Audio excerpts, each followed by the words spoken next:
comenzar el siglo XVIII, doña Dionisia Pérez Manrique, marquesa de San Miguel de la Vega, era una de las encomenderas importantes de la gobernación de Popayán.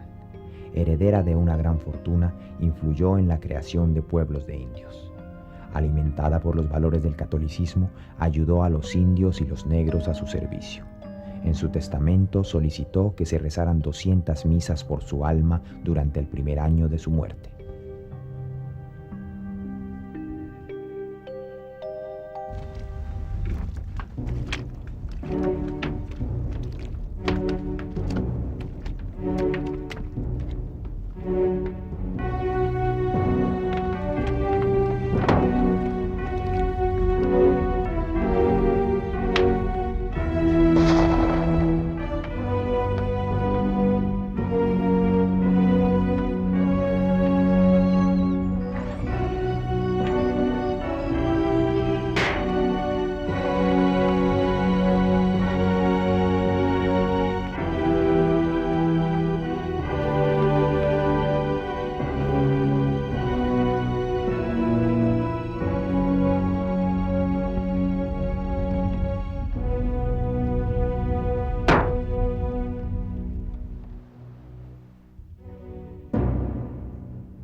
Uno de los procedimientos de la colonización de América fue la fundación de ciudades. Estas eran erigidas en nombre del rey. Después de encontrar el predio adecuado, la fundación de una ciudad era acompañada de solemnes ceremonias.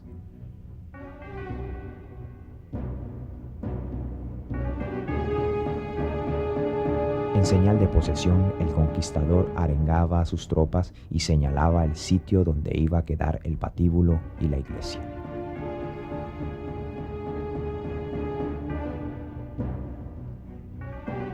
El blandir la espada al viento simbolizaba el poderío de los recién llegados. La mayoría de las ciudades fundadas por los españoles en tierras de la actual Colombia fueron inicialmente fuertes militares.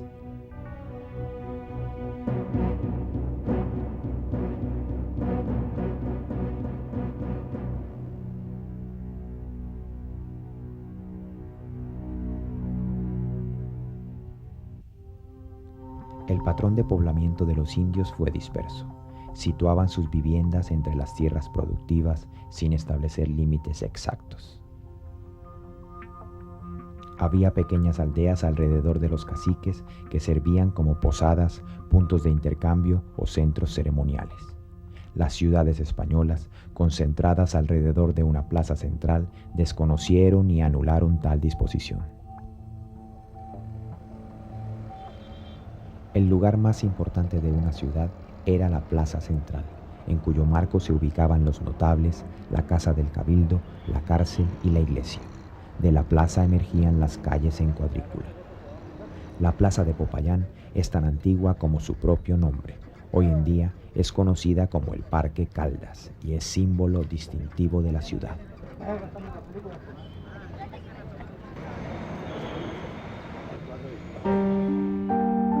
Las ciudades fueron construidas de acuerdo con las leyes de Indias. Una ciudad ejercía el control sobre los pueblos de indios a su alrededor, que a su vez repetían los patrones urbanísticos traídos desde España. Tanto las ciudades como los pueblos de indios fueron el soporte del sistema colonial y sus historias particulares pueden ser rastreadas en los archivos.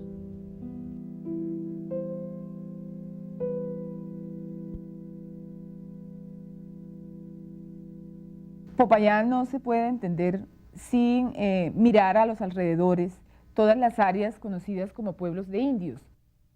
Esta configuración, llamadas pueblos de indios, responde a la organización colonial mediante la cual los indígenas estaban organizados en sus territorios y la estructura mediante la cual se organizaban se les llamó pueblos de indios. Tenían capilla, tenían pues a un corregidor de naturales y se pensaba que a través de esta manera de organizarse, los indígenas podían estar más al servicio de sus encomenderos que abundaban pues en Popayán.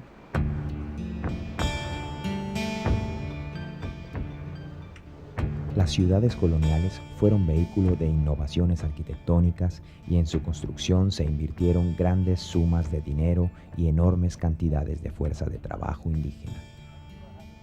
5 siglos después, con las labores de restauración en Popayán, es posible descubrir bajo las sucesivas capas de pintura parte de su pasado, como en el caso particular de la iglesia del Carmen, reconstruida por la marquesa de San Miguel de la Vega después del terremoto que asoló la ciudad en 1736.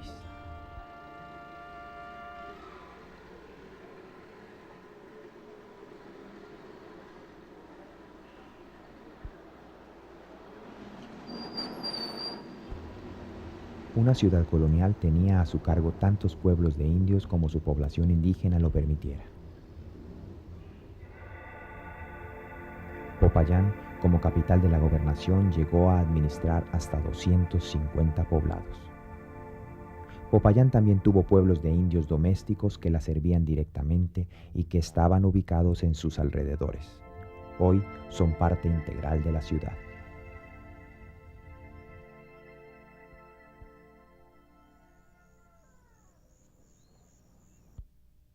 Uno de los pueblos más representativos de los tributarios indígenas era San Isidro de Poblazón.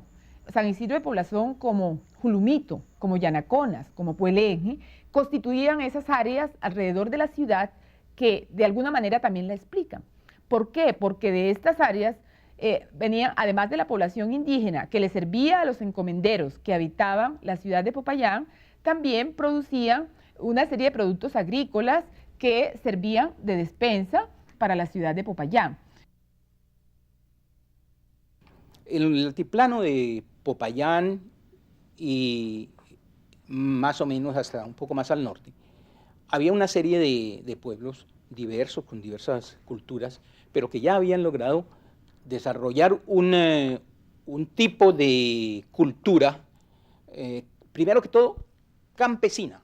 Es importantísimo, porque hay pueblos de aquella época prehispánica que no eran campesinos, los países, por ejemplo.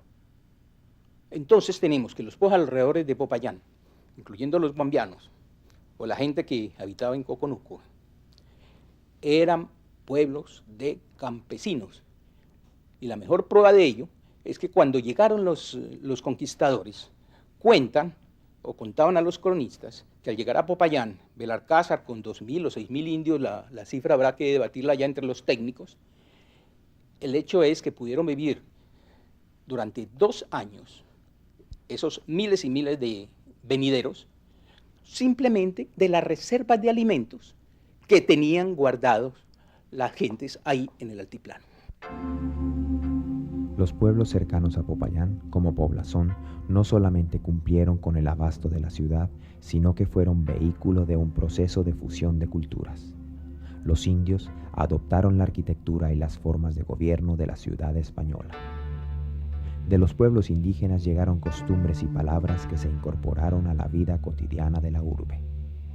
Sin embargo, el concepto de pueblo impuesto por los españoles iba a ser interpretado a su manera por los indios. Champ, que también podría tomarse el equivalente de pueblo, solo que en ese champ están los mayores, ¿no? Están nuestros médicos, están las personas que conocen mucho y orientan a la comunidad. Es más como un lugar donde se reúnen esas personas especiales de nuestra comunidad y por eso no crecían mucho, ¿no? Eran muy pocas e incluso contadas, se puede decir, ¿no? Mientras que el término pueblo cambia porque ya no es ese grupo de personas especiales que tenían que estar en cierto punto, sino que ya es toda la comunidad.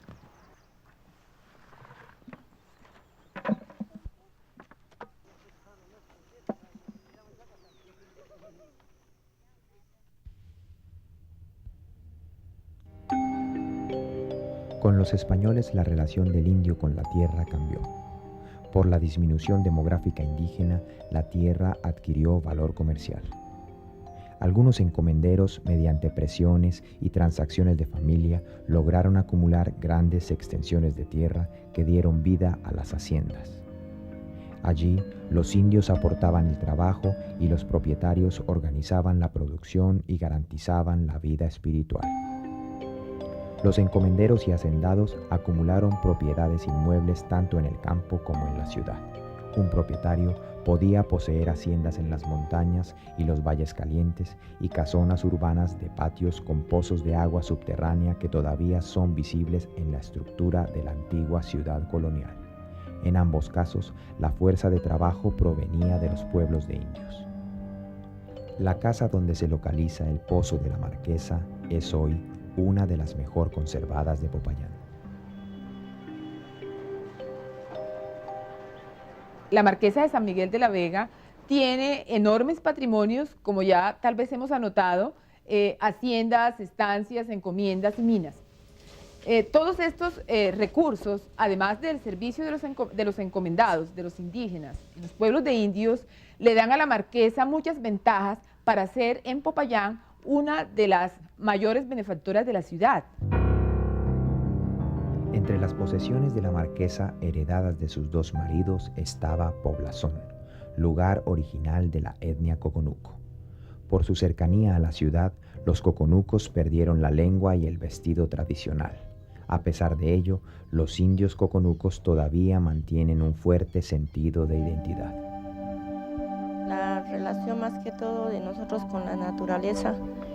Nosotros tenemos en nuestra mitología que la tierra es nuestra madre, es la que nos alimenta, es la que nos da la vida, es la que nos abriga cuando nos morimos. Y por esta razón nosotros, la relación que se tiene es que de la tierra venimos y hacia ella volvemos, ¿no? Entonces nosotros, por decir algo, la creencia que se tiene es que nosotros nacimos de la unión del volcán Puracé y el volcán Sotará, de ahí esa descendencia.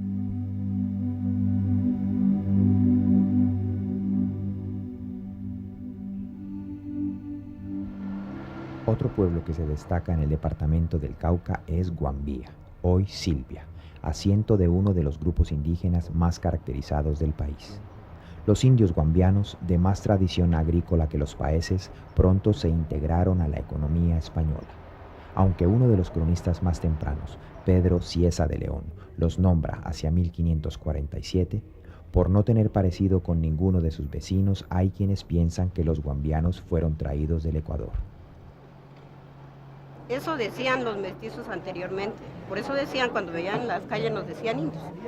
Pues indios puede estar en Perú, en el Ecuador, en cualquier parte de nuestra América, en todas partes existimos y eso para nosotros es una sola sangre, porque anteriormente, antes de la conquista, no hubo ningún límite, que Ecuador, que Venezuela y que no sé tal cosa. Entonces nosotros éramos uno solo, entonces ¿por qué dicen hermanos? Porque ha sido un solo padre. Entonces, antes del tiempo de la esclavitud y de llegar a la esclavitud y el tiempo de la colonización, pues eso ha sido, que nosotros éramos uno solo.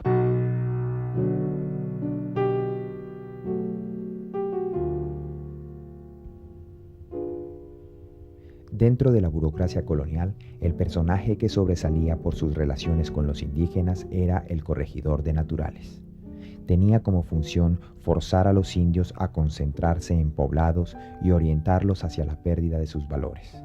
Pero su papel más importante era obligar a los indios a pagar el tributo que consistía en productos de la tierra y fuerza de trabajo.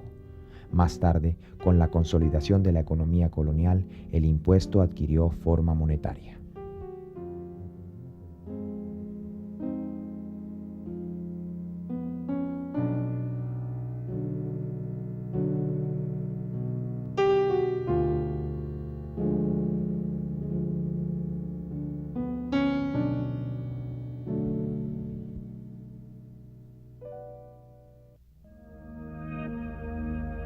La economía colonial adquirió su máxima expresión en la institución de las haciendas. Estas algunas veces lograron reemplazar a los pueblos de indios en el abastecimiento de ciudades y minas. Aunque eran prácticamente autosuficientes, no jugaron solamente un papel económico, eran también un universo social cerrado. En las casonas habitaban por tiempos los dueños y sus familias. En el Cauca, las casonas de haciendas aún se conservan y todavía cuentan con techos y tapias construidas con materiales autóctonos que permiten ver sus formas originales. En las haciendas había algunas veces capilla para los servicios litúrgicos y muchas de ellas contaron con herrería particular.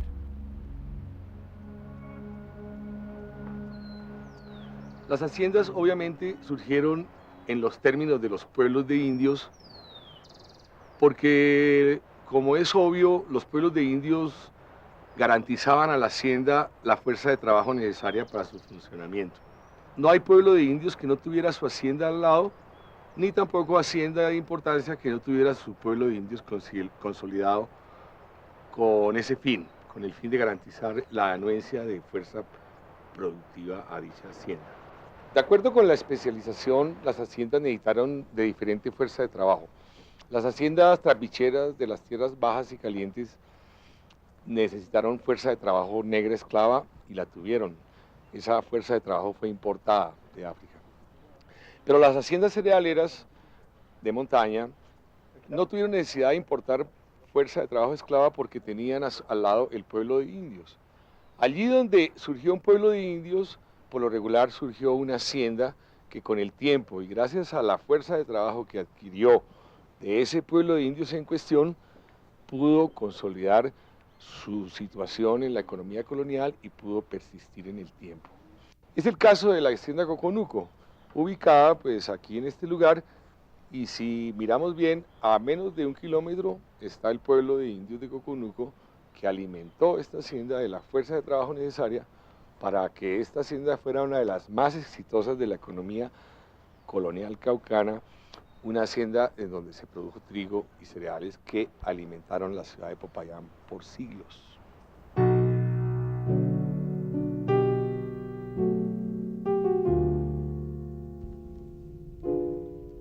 La marquesa tuvo 5 hijos que murieron a temprana edad. Por tanto, al morir, su fortuna tomó rumbos diferentes. Había fundado el convento de las Carmelitas y reconstruido el monasterio de San Agustín. Varias de sus propiedades fueron entregadas a las comunidades religiosas y la hacienda de Coconuco fue otorgada a la Compañía de Jesús. 7 años antes de su muerte, legó en su testamento a los indios de Coconuco una porción de tierras y 10 monedas de plata. Sin saberlo, la encomendera, al fortalecer los pueblos de indios, alentó el proceso de recuperación de las tierras apropiadas por los españoles algunos siglos atrás.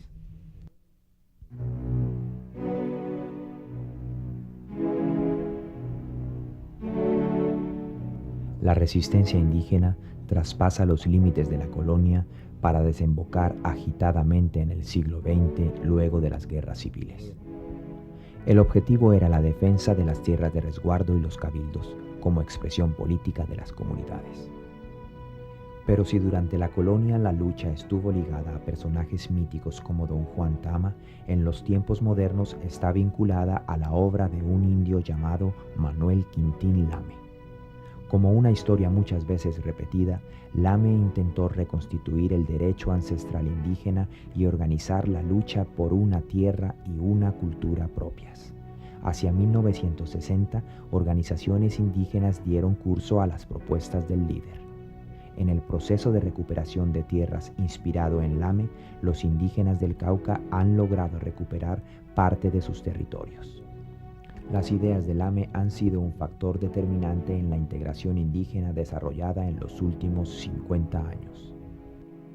Él consideraba que de todas maneras era necesario hacer el levantamiento indígena, un levantamiento casi armado, y 2, trabajar mucho la parte legal, jurídica, que permitiera el rescate de los territorios de las comunidades y el respeto a la cultura y a las formas de organización indígena. La recuperación de tierras implicó su protección jurídica y ello llevó al reconocimiento de los derechos fundamentales de las llamadas minorías étnicas. Esto los ha llevado a pensar en el futuro. En Paniquitá, otrora pueblo de indios a pocos minutos de Popayán, los indígenas se han dedicado a la explotación intensiva de la tierra. Han reemplazado cultivos tradicionales por cultivos con demanda internacional y han adoptado los principios de la economía de mercado. Sin embargo, todavía conservan el sentido del trabajo comunitario que es invariablemente transmitido a las nuevas generaciones.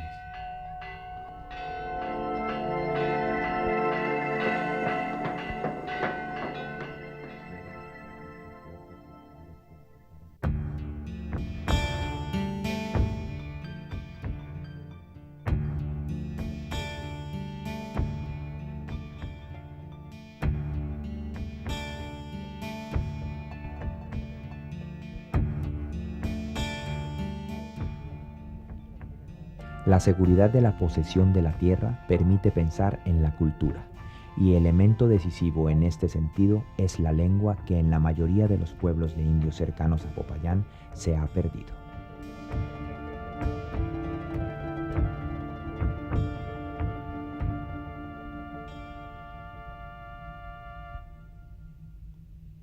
El pueblo de indios de Totoró era la primera jornada en la ruta que de Popayán atravesaba la cordillera central, pasaba por tierra adentro y llegaba a Bogotá. Su ubicación sobre el camino fue estratégica y durante las guerras civiles del siglo XIX fue punto obligado de abastecimiento.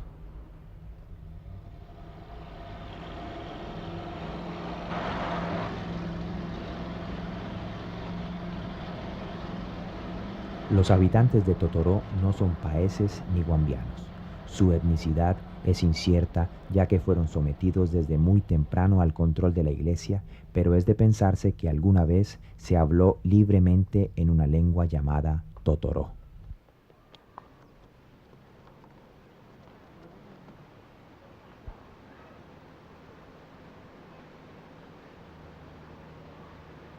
Cuando llegaron los españoles acá a América, prácticamente pues acabaron con todo lo de nuestra cultura, no solo de los totoroes, sino a nivel de los pueblos indígenas en general.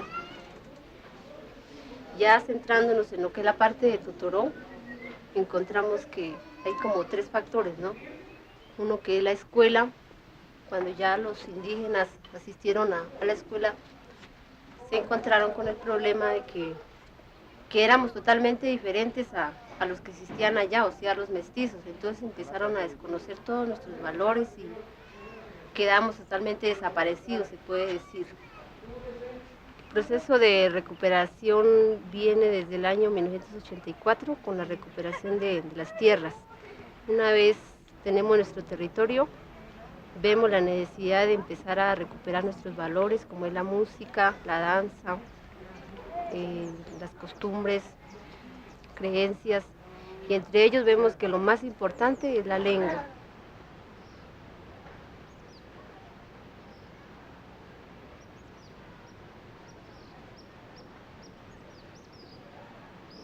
Entonces, volvamos y repitamos.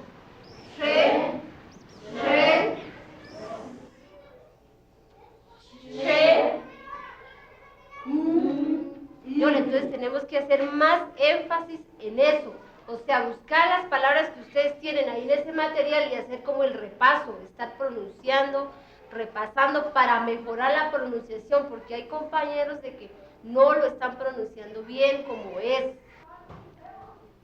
Se inicia directamente creando esta escuela, o sea, lo crea la comunidad, el maestro lo paga la comunidad y se dan las áreas comunes y corrientes, matemáticas, español, ciencias, pero se hace mucho realce en la lengua indígena. Por lo tanto, se plantea que el área de lingüística lo debe manejar una persona de la comunidad. A pesar de los valores introducidos, los indígenas de Totoró, como los demás indios caucanos, no han perdido los elementos básicos de su cultura.